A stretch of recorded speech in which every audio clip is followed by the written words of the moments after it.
When I was a kid, we used to have campouts in the backyard. Now, that's a little different from maybe any other person that might have done that when they were a kid, because about 10 feet from my backyard was a graveyard, a very old graveyard. Part of what I really liked to do at these campouts was tell ghost stories. And somehow I convinced other kids to do that with me right next to the graveyard. Sometimes we'd even sneak into the graveyard at night. Now the graveyard was locked, but it was only maybe a 5-foot chain link fence, maybe 4 or 5 feet, so it was easily scalable. And I had no fear about it, really. Now, my dad knew what we were doing, of course, and a lot of times he'd make it his mission to scare the living crap out of us by, either slapping on the side of the tent when we were telling ghost stories, or if we were outside making really loud noises, like slamming something metal against the shed without us knowing he was there. And a lot of times we'd catch him in the process of trying to do that. And, it was kind of a fun thing, telling ghost stories, getting that vibe going, much like what we're doing tonight, sitting out here by a campfire. Well, one night, it looked like everybody in my house had gone to bed early. By early, around 9 o'clock. We were still out, still awake. So we took some lawn chairs, those old aluminum fold-up lawn chairs,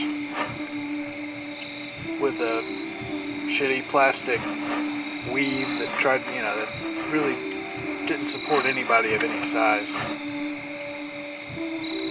And we scuffled them out onto the lawn in between my backyard and the graveyard, the fence for the graveyard. We were in the middle of telling stories, and we saw a light out there. And at first it kind of looked like a flashlight, but it wasn't giving any sort of cone of light. It was just more of a ball of light. And we didn't really think anything of it. It was the summer, there were fireflies. It didn't really hit us strange, it seemed natural. And it winked out pretty quickly after we noticed it. Well, a few minutes later, I got into a rousing rendition of Bloody Fingers, and it blinked back on closer. This time it had some movement to it, and it really did look more like a flashlight at this point, but something about it was moving a little funny. You know how a flashlight looks when you're holding it and someone you can't really make out is kind of walking with it in the dark, how it bobs up and down? Well, it was doing that, but it was also swinging back and forth a little bit. And as a kid in the 80s, I didn't really know what that was. And since it looked like someone walking with a flashlight, we all assumed it was my dad. Friends I was with that point had been scared by him before, and we were kind of on the lookout for it because we saw the lights go out in the house so early. Well, I yelled at him, thinking it was my dad,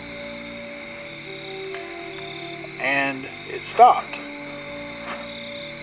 Now, things started to occur to me at that point. One being that my dad never really left the yard. If he was trying to scare us, he pretty much stayed within the confines of the backyard, mostly because he's a redneck and doesn't like to dress up too much, so the best we got was a pair of weightlifter shorts most of the time. And he didn't want to really get out into the open with all that. So it'd be really weird for him to be that far out on the other side of the graveyard, messing around with a flashlight trying to scare us.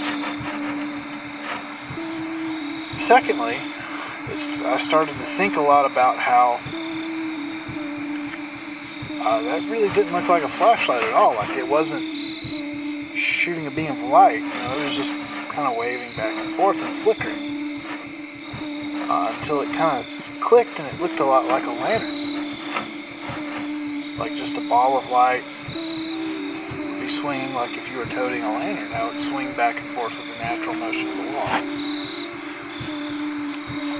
And we started to get really creeped out because something about it just was not right. So we all ran back inside.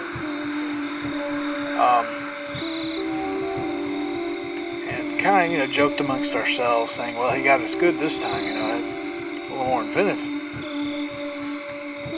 Well, my dad sleepily comes in and asks what all the noise was, and it kind of sunk in that, something was out there and it wasn't anything that should have been. It was just a bright little 3-inch ball of blue light, pretty much. And I started to fear that cemetery. Well, later on, I didn't really camp out in the backyard so much. I had a lot of trouble sleeping. I would lay in bed at night with my door open and I'd hear what sounded like a TV on in the living room, which was only about 10 feet away. It's just a single level ranch home. But I'd hear like people talking, music, like you do when the TV's on at a very low volume in another room. And I went out there once because my dad, would get up sometimes and watch TV, and it was completely off. And I thought how weird that was. And then I'd start to see things moving in the hallway. On my bedroom door, I was situated where if I laid down and was on my left side, I would be looking right out my bedroom door and into my parents' room if the door was open. Well, I'd start to see shadows kind of come across each door in the hallway. And I would get so scared that I could barely breathe, but I'd be as still as I could, not wanting to move like it was a dinosaur in Jurassic Park. If I didn't move, it couldn't see me.